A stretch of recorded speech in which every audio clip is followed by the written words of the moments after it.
if you could do it once, you could do it 10 times. And if you could do it 10 times, you could do it 1,000 times. And that's how I kind of scaled up.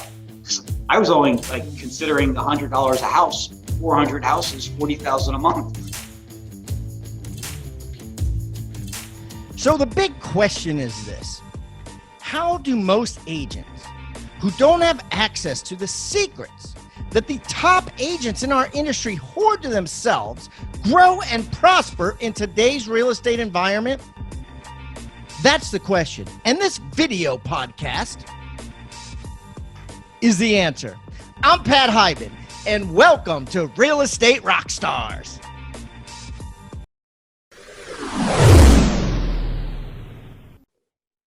Hey, what's happening, Real Estate Rockstar Nation? It is Matt O'Neill, today's host. And today we have got an incredible guest that has the potential to change your life. Alan Schnur is with us. Alan was working a corporate job, buying a house a month, and grew it to 400 houses and started to buy apartment complexes, grew to 2,000 apartment units, and decided to sell it all and start investing in shopping centers. But there is one day that changed his life. Alan was one day away from being in the World Trade Center on 9/11, and that moment caused him to change everything. Let's welcome Alan to the show. Alan, thanks for being here. Matt, thanks for having me. I'm looking forward to this and speaking with all your listeners.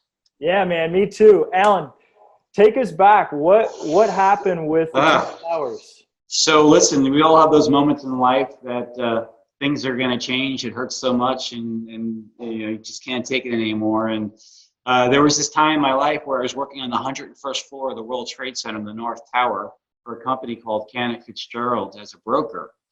And we were all scheduled on September 10th to leave. 40 of us were scheduled to leave on a business trip to launch a new product, to only find out that the software wasn't ready on time. So what can I say? 39 out of 40 people canceled their trips. And I was the only one in the group that decided I was going to go out to the West Coast, spend some time with my traders who were my clients, and make the best of a tough situation. And then, of course, the following day changed everyone's life. Fortunately, we lost 700 out of 1,000 people in the company, and I lost 40 out of 44 teammates. And I found myself in this hotel room in Portland by myself for a week. And that was the week, that was a very difficult week for me. Some survivor guilt, I really appreciated all the first responders. Why wasn't I there, or what can I do to make the situation better? And I also took time to kind of take a good look in the mirror and see if I was happy with myself, what directions I was taking. And I decided then and there, I was sick of a few things, that I was going to make changes immediately in my life. And so I turned the situation around. And when I was able to, like 3, 4, 5 weeks later, Cantor kind of parted ways with me. Started and launched some of my own businesses, which we're about to start talking about. But it was just one of those awful situations where I said, you know what, I'm sick and tired of not having everything I want in life, and I'm going to go out and grab it, and grab life big, right? Which is one of the mottos here. Grab life big, yes. And Alan, thank you for sharing that story. I couldn't imagine being in your shoes. I think it would be impossible for anybody who wasn't in your shoes to really know what that was like. And what I love that happened for you is you said, I'm here and I'm going to go make a difference. Right. And I'm going to go big. And I would imagine, I'm putting words in your mouth here, but I would imagine that something said, life is short and life is precious. Why the heck am I doing anything other than what I want to do? Great. You're so right. I have a motto: go big, simplify, refine. And that's what I was working on, and kind of just got super tunnel focus going, and decided to play a bigger game in life because of that event. Wow.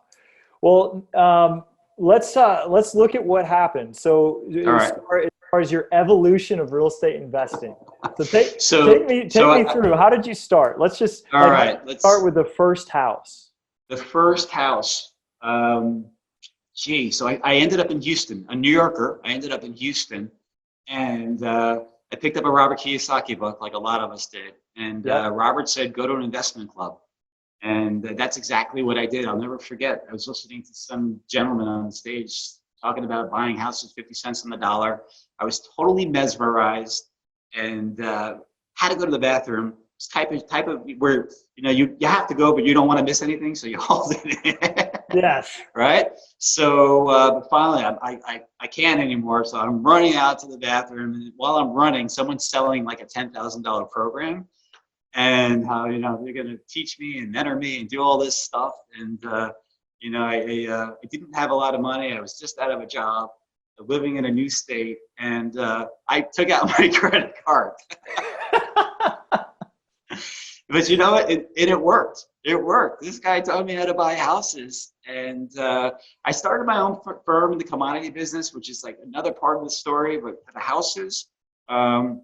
That's it. Like every Saturday morning, I showed up for my lessons. We started knocking on doors, kind of grassroots, organic, just kind of letter campaigns and all that stuff. And before I knew it, I had a pipeline of flippers wanting to sell me houses. And I also had my own pipeline working. I got in with some bankers, hard money lenders, whatever it took. Get a bonus, buy a house, you name it. I was all over. I had to have a house a month. I have a joke. I was a houseaholic. I was an apartment addict. And if I didn't have like a new house every 30 days, I was just in the worst freaking mood. I had to have a house because it symbolized freedom. It symbolized cash flow. And it symbolized that everything I was doing in my life was finally working because I believed in it. Yeah. And you got obsessed. Yes. And I think we just saw Ed Milet talk. Ed flew into GoBundance. Oh, wow. And I had a chance to look him in the eye and say thank you because he's been a big inspiration to me. Awesome. Yeah, he's awesome. Ed said at his talk, your obsessions become your possessions. I like that, for sure. And you got obsessed. You were a houseaholic. You had to have a new house. You were obsessed on passive income. And because you were obsessed, it had to become your possession. I'll tell you what, there wasn't really a lot of money in the cash flow of the houses in the beginning. I was buying like $30,000, $40,000, $50,000 houses. I had to go in there and fix them all and get tenants and all that stuff. I was lucky to make $50 to $100 a month. But even just that $50 was just recognizing the fact that this is possible. In my book that we'll talk about later, I had this, if you could do it once, you could do it 10 times. And if you could do it 10 times, you could do it 1,000 times. And that's how I kind of scaled up. I was only like considering the $100 a house, 400 houses, 40,000 a month. Yeah, no, and that's fantastic. You had a vision, and the vision was, I just want $500,000 a year passive. Right. And that's an amazing vision, especially when you've been working in the corporate America. For sure. And grinding and not, and saying, man, I got to give my blood, sweat, and tears to make that kind of money. What if I could get my assets to work for me? And then, of course, once you started to see, I could scale and scale and scale, you said, I can get a lot bigger on my vision. And it's true. It's really true that, I learned one formula and all I did was like rinse and repeat. And I did it over 400 times. I did it a lot of times because I flipped too, but I was also cash flowing. Then I'll never forget. I called this a Tokyo close. I was in Japan one summer, got a phone call from a bank. They said, Alan, we got 20 houses we just took back. Can you take them from us? We'll give you 80% financing, 20% down. I'm like, sure, great. But I'm in Japan. And they needed something notarized. So Tokyo closed. I go over to the American Embassy and I get it stamped and notarized and just send back all the closing docs in a DHL envelope. And now I'm the proud owner of 20 houses. So what did I really do? I totally captured $1 million in equity. But more importantly, I captured $5,000 a month in cash flow. So now I'm walking back from DHL in the middle of Tokyo and I'm saying to myself, gee, this is awesome. How can I ever do that again? What are the chances someone's going to call me up? So I'm kind of like kicking the can down the road saying to myself, what's next? What's next? What's next? And I look up and I'm standing in front of an apartment building in Japan. So I'm like, yeah, maybe that's a sign from the universe or something. It was a sign. So and you listened, man. I'll tell you, the sign was that I totally, that's me. I think there's signs. I think that we're being guided many times. So you looked up this apartment building. I ran with it. I got online. I did some research. I like this area, Pasadena, Texas, where I own the majority of my houses. I found something on loopnet.com, got in touch with the broker. He's like, man, he's like, Alan, this deal just fell out of contract. The owner's so desperate, he's going to owner finance it. I'm like, great. So I fly home like a week or two later. I closed that thing, very, very little money down. The credit's back. I know a lot of your listeners know. I mean, the tax is back, the deposit's back.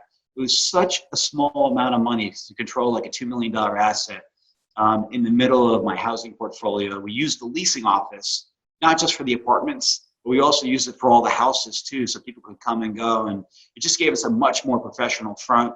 So once I kind of mastered the apartment formula, I spent a lot of time in the leasing office. Then I went all out. Every 90 days, I was buying an apartment complex. Of course, as any real estate entrepreneur knows, I started running out of money. So then I figured out the power of syndication, which is so powerful. I hope our listeners here today, if they really want to make a difference in their lives, if they want to scale up and make a lot of money, they need to become syndicators, responsible syndicators. Mm-hmm. So that's it. I syndicated a good dozen to a dozen and a half apartment complexes over a 5-year period. And then one day I woke up and I realized I had around 2,000 units and a few hundred houses. And I just decided to sell everything. So I kind of believe in coming from Wall Street, buy low, sell high, don't try to pick the top, don't try to pick the bottom, average in, average out. And that's all I was doing. I was just selling a few houses every month. I was selling an apartment building every quarter. And yeah, I guess if I look back right now, Matt, they'd be worth a lot more, but it allowed me to scale up and evolve into the next idea, which we're about to start talking about. But just to let everyone know, so in the apartments, we bought around $50 million of apartments with the power of syndication, and sold everything for around $80 million.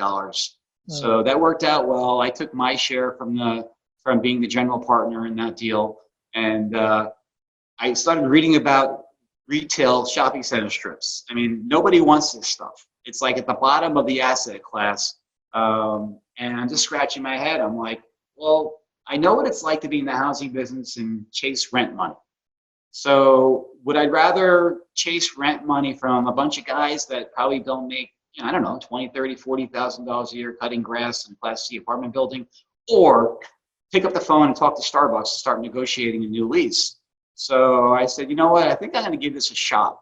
So you don't have to chase Starbucks. No, Starbucks sends me checks. How cool is that? Speaking of Starbucks, I'm net positive on them, not. So yes. And that's what kind of really got me involved in the retail shopping center strips. Let's just I want to ask a couple questions. Go ahead. I know. Yeah. Sorry, the Starbucks is kicking in. I'll tell you what, it's impressive. One of the things that's most impressive about you is you take action, and you don't just take a little action, you take massive action. So you gotta, in my opinion, based on the story that we're talking about here, you've got a lot of bravery, and you act in the face of risk with courage. Where do you think that came from? Because you came back from Tokyo and just jumped on LoopNet, talked to a broker and bought his apartment deal when he said it was a good deal. You walked down the hallway having to go to the bathroom, bought a $10,000 coaching program.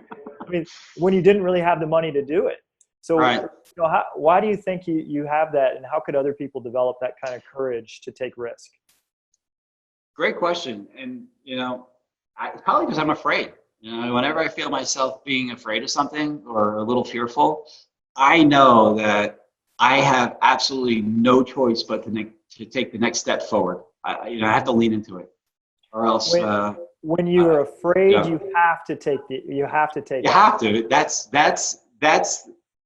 That's life inviting me into the next level, the next phase, the next adventure, the next chapter. That's so powerful. That's the universe just knocking on my door. So what you're saying is that feeling of fear is actually the universe telling you that it's time for you to act. I like that. Can I write that down? Yeah, go ahead. You just said it. Yeah, for sure. That's I killer. don't consider myself the bravest person. I just, you know, we all lack certain things in life, and you're just going to have to make some choices. Do you spend all your time trying to figure out what you're not good at, or do you run with what you possibly could be good with? And when you mix that up with fear and emotions, just got to go for it. I love it. You know, we talked just before we got on the podcast today about how you're a contrarian. Mm. And most of the people in the world right now are saying, I don't think we should be buying retail. In fact, run from retail. All the retailers are going out of business because online's putting them out of business. Talk with me about your feeling about being a contrarian. Sure. So I did spend 15 years in the commodity markets. So I've literally watched billions of dollars fly through the air in certain commodity products. And I'm a true believer in buying low and selling high. And I'm also, you know, that leads me to be a contrarian. And, you know, how do you get to buy low? Get to buy low when, you know, no one else is really buying and no one else wants it. So when we take a look at the asset classes out there, you know, you have your multifamily asset class, you have your warehouse asset class, and you have retail. And right now, out of those three, retail is on the bottom. Nobody wants it. And, you know, everyone's chasing yields right now in real estate. I mean, these Class C apartment complexes could easily be trading for 4 cap, 5 cap, 6 cap, and percentage returns, right? So same thing with warehousing. I mean, warehousing is so hot right now because all the jobs coming back to America, and all the manufacturing happening here in America. So, you know, now you have retail and everyone thinks it's down in the dumps and nobody wants it. But I got to tell you something, Matt. I'm buying 8, 9, 10 cap deals, just like I was buying 10 cap deals in the apartment business when nobody wanted it, just when I was buying houses for $30,000 or $40,000 a piece when nobody wanted it. I'm closing a deal next month that in the middle of syndication. Let me give you an example. It's in Gilbert, Arizona. It's $16.5 million, and I'm borrowing the money at 3.5%, 5 years, interest only, and it's a 9 cap. It's a 9 cap. So that's a 5.5 point spread. Think about it. That's more of a spread than a cap rate. You know, what are you going to make in an apartment building? You're going to borrow money at 3.5% and buying a 4.5% cap rate. You've got 1 point spread. Let me go back to the retail shopping center in Gilbert, Arizona. We're borrowing $10 million at a 5.5 point spread. That's $550,000 a year just on the spread of the money and the return on the deal. I don't mess anything up, which I don't, because this will be my 6th retail deal. I have around 1 million square feet. I get to add value. So I'm going to bring that 9 cap really up to 11 or 12 cap by the time I'm done with it. And then the tenancy. I mean, I get the opportunity. Here's a strategy for people that want to get involved in retail. Where do you make money? Rent bumps. Rent bumps are built into the leases, like 1 to 3% annually. You don't even have to go knock on their door. It just kicks in. It's already programmed in. Then there's an out parcel strategy. I just did a Krispy Kreme deal last year in College Station in my TJ Maxx shopping center. I took 30 parking spaces that nobody wanted. I did a land lease for 20 years with Krispy Kreme donuts. They put up a $2.5 million structure, and they send me $8,000 a month. And that's it. I don't have to do anything. So $8,000 a month times 12 is $96,000 a year. Divide that by an 8 cap. It's actually probably a 6 cap, but divide that by an 8 cap. I just added $1.2 million of value to the shopping center. So out parcels and then vacancies. I like to buy stuff that's 20, 30% vacant, trades on a true net operating income number. And let me go fill up the vacancies. 50 to 75%, let me say this differently. In all of my shopping centers, 50 to 75% are national names. I got around 150 national tenants that trade on the exchanges from Krispy Kreme to Discount Tires, TJ Maxx, Ross. I got doctors, I got chiropractors, I got optometrists, I got ER clinics, I got Subways, Burger Kings, restaurants.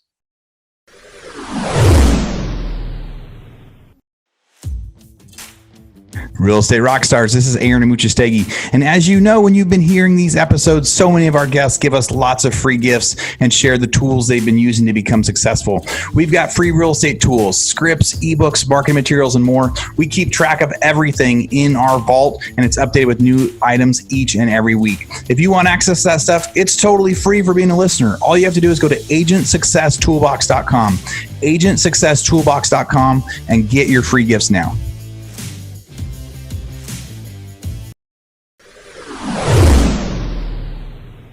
So it's been an evolution. We were talking about this earlier, from collecting, I don't know, $800 a month in rent on a house to $8,000 a month in rent from Starbucks. I'd rather have 8,000 from Krispy Kreme or Starbucks than 800 from the guy that's walking into your leasing office because he doesn't even have a bank account because his wages are being garnished. And he's bringing you a money order because, right, exactly. So, yeah.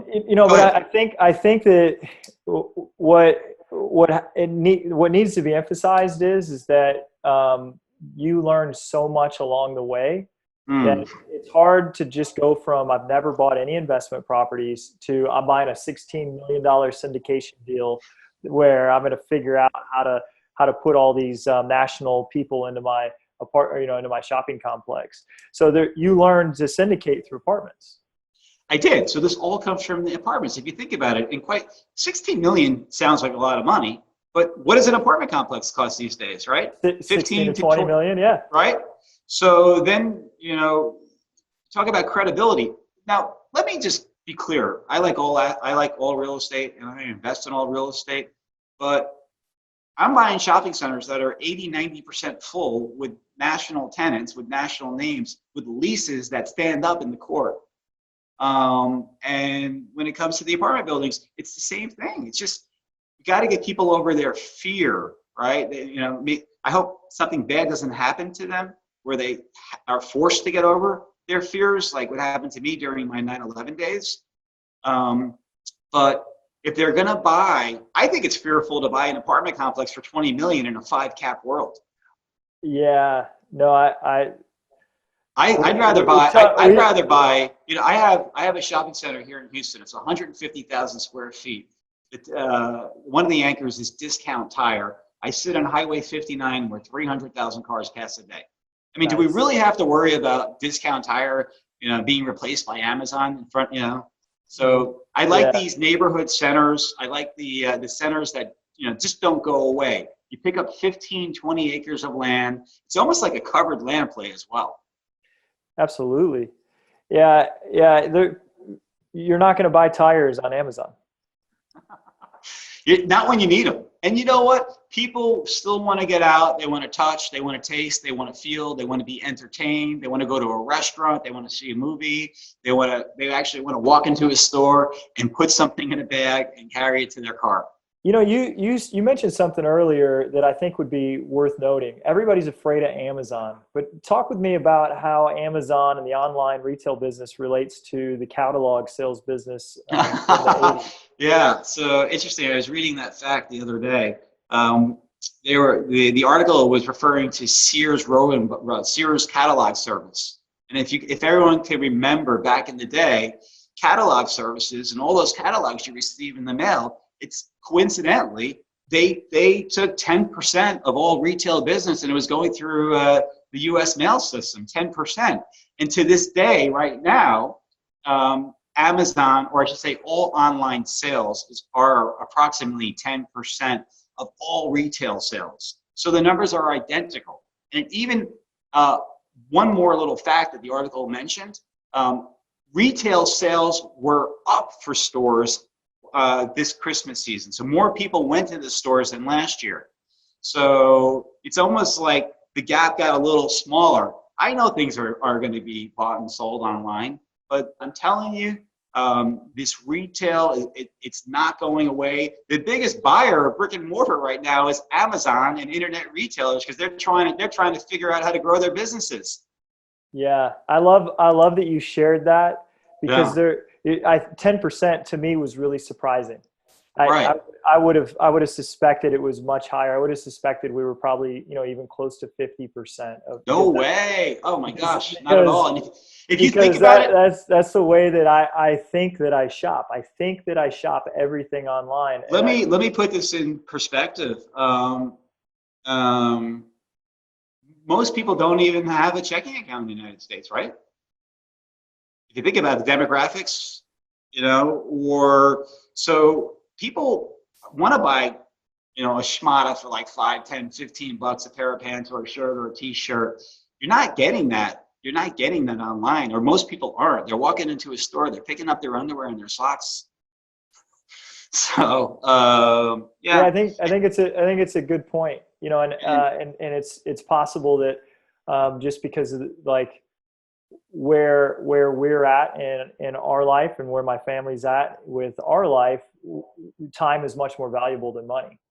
And so the people I hang around with and in my peer group, we may be more likely to just not walk into a store, and it's okay if we buy the wrong size, we'll just buy another one and have it shipped to our house. And that's probably not a good skew of what the overall population is like. No, and actually, I don't know how I just came up with socks, but have you ever had socks shipped to your house? Well, maybe you have. Yes. I haven't. I'm 50, you're 40, so there's a difference there. I have more buying power. Yeah. Okay. But I'm using my bias, my personal bias. Oh, I like it. Okay, I like it. It's all good. But it's awesome to hear that only 10% of retail is online. It is killer. And you can buy retail shopping centers at a massive discount right now. You said that in 10 years, everyone will be looking back at these 8 caps they could have had in retail and kicking themselves they didn't get in. Yeah, it's unbelievable. You can borrow money for right now so cheap. I mean, you can borrow cheaper money now than Fannie and Freddie, and that wasn't the case over the last few years. So I'm calling this opportunity right now. You could get CMBS money at like 3.25 to 3.75 interest only for 5 or 10 years. Hey, listen to this one. Over the summer, I bought a 125,000 square foot shopping center anchored by Planet Fitness and a few restaurants. I borrowed the money at 3.85%, interest only for 10 years. I mean, that's huge. That's huge. It's like 10 years interest. It's like a $60,000 a month free flow cash flow, $720,000 a year free flow cash flow. So yeah, just congratulations on that. And it sounds like free money to me. What's inflation? Isn't inflation 2%? But I love when people ask me that, because then we talk about 5 or 10 year leases and they're like, well, Alan, what are you going to do about the inflationary pressure here? Each lease, like we just said, has like 1 to 3% annual rent bumps kicked in. So, 5 years goes by, you're at 3%, all your leases, all your revenue just went up 15%. Maybe with a little cap rate compression, you could really double your money. Just like that, and if you don't do anything but raise rents. I want to talk about your book, Cashflow Mindset. So you wrote the book Cashflow Mindset, yes. Okay, it's on Amazon and it's on Audible. Yeah, Alan Schnur, Cashflow Mindset, fantastic book. And I want you just to dive into the biggest philosophies that you teach in that book. So a lot of us are about scale. I know a lot of our listeners are brokers, right? Yes. And, I've always used brokers. I was a commodity broker and owned a firm for 15 years. I had one broker buy me 200 houses. I had another broker buy me 6 apartment complexes. And I have another broker who's probably bought me over a dozen shopping centers. So I'm a true believer in the client-broker relationship. And it's all about scale. It's all about scale. And one thing on my book that I talk about a lot is if you could do something once, you could do it 10 times. And if you could do it 10 times, you could do it 100 times. And what's so wonderful about real estate, that it's almost like a religious experience, is because you get to measure everything in dollars and cents. I mean, the proof is in the pudding. The proof is in the numbers. It's right there. I grew up being a musician. We used to always say you can't cheat the music. You can't cheat the numbers either if you're looking at a balance sheet or a spreadsheet or a profit and loss statement. And so I'm a big believer in scale. and it's up to you, the individual, how far you're willing to take things. How far will you go being uncomfortable? And what do you have to do to keep your life balanced? So it's a very cool puzzle that I enjoy putting together all the time. Yeah, I love that you said that. If you could do it once, you can do it 10 times. Right. And so that's the first step. The first step is do it once. Yeah. Do And it once. That's the step I think that the majority of people who want to invest, who Right. want cash flow, that's where they get hung up on is even starting once. And then once they do it once, and I'm hoping that this particular podcast episode inspires somebody or multiple somebodies to get out there and just take action. When they feel the fear, know that God and the universe is saying, this is what you should do. I like and it. They buy one, and then when they buy the one, say, shoot, I could do that 10 more times. And then when they do it 10 more times, say, man, I could do that 100 times. What an awesome philosophy. And I got to tell you, just to keep everything in perspective, the first house I ever bought was $23,000. I fixed it for $7,000 a minute for 30. It appraised at 75. I pulled out the 30, and then I never looked back, ever, ever, ever. And you had the 30 to do the next one. Yes, exactly. I mean, yeah, and then you get to the point where you do that one at a time for each house, and then maybe you get to the point where you could do it 10 at a time. Yeah, when you got that call in Tokyo and got the 20 homes at once. You know, and go and figure, the name of the bank was Prosperity. It was Prosperity. Perfect. Yeah. So let's dive into another one of the principles you teach in the book. What's something else that would be really valuable to share? You really got to systematize. I mean, look, I'm looking at my iPhone. We're always looking for like the next greatest app that's going to help better organize our lives and perhaps simplify our lives or cut out the clutter. You need to create your business systems. I don't want to sound cliche because we all talk about it. It has to happen. You got to decide. For me, I spend 2 to 3 hours by myself every morning. I do my meditation. I do my prayers. I work out. I exercise every day. That's part of my system. Next, I'll hit the text. I love texting, especially when people are sleeping. And that's part of my system. I'm sending out the marching orders. When I'm done with you here today, I'm going to go visit my CPA. I do that once a week, and we go over the numbers. That's part of my system. And I have my brokers that I'm always checking in with. That's part of my system.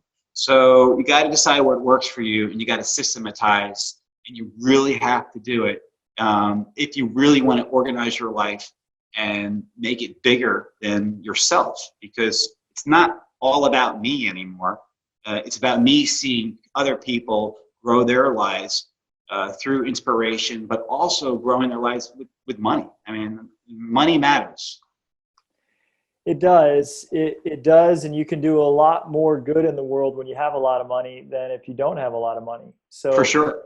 And this is something that you're teaching about systemizing every single day. I'm with you. My alarm goes off at 4:15 in the morning. I like it. And typically I wake up before it just because I don't know why. I guess I don't subconsciously don't want my wife to wake up for my alarm off. Right. And I spend that quiet time every day trying to listen to what's next, what's for today, what's important today, what's my priority. Exercise in the morning as well. I like what you talked about with systemizing the aspects of your business. Your finance is so important that you look at it every single week with your CPA. Man, every single week. It's so important. We talked about the universe, and I don't want to get woo-woo here, but I'm a believer in if you ask for something, you're probably going to receive it, but you have to be able to handle the responsibility and help other people out as well. So if I'm going to make a shitload of money, that money needs to go back out and circulate and make other people's lives better as well. So it's self-fulfilling. Yeah, let's talk about how you're improving others' lives. How can people learn more from you and be part of what you're doing? Okay, well, listen, I mean, right now in the middle of a capital raise, I'm a syndicator. I'm raising money, and I believe I'm helping people retire. I believe that I'm helping build people's cash flow, and I also believe that I'm teaching them something while they watch me go through the process, because I'm pretty modest, down to earth. I don't consider myself a superhuman being. I'm just using everything I possibly can within my means. So I want to help, and I want to be helped. So you've got this syndication you're raising money for, and I know that most likely we have to have accredited investors, right? Yeah. Let me just say this: if anyone's interested in learning more about retail, you like the stories I'm telling, I always give out my phone number. If you don't mind, 713-503-5908. That's 713-503-5908. And the name of my firm is Great Partners. And we're at greatpartners.com. That's gr8partners.com. You can see all the projects that we've invested in. You can see what we're working on. Join a syndication. That's how I learned how to buy apartment buildings too. I joined someone else's syndication, and a few months later, I went on and bought my own, as we just talked about. Yep. But look, you got to take action. You got to jump in. You got to let go of the side of the pool. You got to swim away from the edge. And look, if the listeners, your listeners are listening to this, clearly they want a better life. Clearly we have real estate in common, or methods of cash flow. It's a wonderful thing. I mean, I believe in matching up a physical goal and a financial goal. I mean, it's like a great marriage for me. And like right now, I'm hiking the 7 summits of the world. All right. And I've done Kilimanjaro in Tanzania. Me and my real estate group, we did Mount Elbrus in Russia last summer. We've gone to base camp on Mount Everest, and we're getting ready to go to Chile in like 6 or 7 months, to a mountain called Aconcagua, which is 22,000 square feet, which is COG, which is one of the largest mountains I will ever climbed. But at the same time, we're talking real estate, we're buying shopping centers. Like I have this idea of conquering this mountain. Like I have this idea of conquering X amount of square footage in retail shopping centers. Call me crazy, but I don't know, when I'm exercising every morning, I'm thinking about the shopping centers and I'm thinking about climbing the mountain. That is so inspiring. The 7 highest summits. That is crazy. So, did you say 22,000 feet? Yeah, that's going to be the highest elevation. Kilimanjaro is, I know a lot of guys from GoRunNets have done it too, is 19,500. Yeah. Base camp was around 19,000. Mount Elbrus, which we did last summer, is the largest mountain in all of Europe. That was 18,500. So now we're going for 22,000 feet. Oh, no oxygen masks. Yeah, that's called being a beast. That's beast mode, Alan. Dude, well, if you can climb the mountain, you can climb a lot of other things in life, you know, and more importantly, we can inspire people to perhaps buy more real estate or buy their first deal, change asset classes, experiment. I mean, we've only talked about a few things here. I'm in warehousing. I got 100,000 square feet of warehousing. I got 500,000 square feet of storage facilities, lending. I mean, I'm a believer. I know we're starting to get all over the board here, but I'm a true believer in, and I got this from the commodity business. Let me just paint this picture for everybody. You go onto a floor where maybe there's gold trading in one pit, silver, natural gas, oil, and any given day, it's complete pandemonium in one of those pits. Maybe there's some kind of a worldly event that might drive up the price of oil. So everyone's just like staring at the oil pit, wishing they were part of the oil pit so they can get in on the action while everything else is completely dead, because it sucks the liquidity away from all the other pits. So I've always carried that idea forward in everything I do. So let's just take like single family housing, for example. Right now I'm building one spec house for $5 million. I'm making one bet, one house. It's a slow moving market. It takes like 2 or 3 years. So I'm not gonna just sit around every day and just like stare at this house going up. So I gotta go do something else. And I ask myself, where's the activity? Well, right now the activity for me is in the shopping centers. But you know what? I'm not like in love with shopping centers. If the returns and the activities are gonna be back in multifamily, Then I'll go to multifamily. My point is, I'm not going to just sit around waiting for things to happen. I'm going to ask myself, what's my best bet? Where can I go and make the most money? And what's the most liquid at the moment? Yeah, and you're able to ask yourself those questions when you take the time every day, like you do, and create some space in your life to ask yourself those questions. Absolutely right. You're right. You got to make the space. You know, you're bringing me down. You're right. It's like you're making it real. You got to make space in your life to figure out what's best for you, what's next, and what's worthwhile doing, and what's more importantly worthwhile giving up. Alan, this has been an honor. You've inspired the heck out of me. I think I gotta climb a mountain.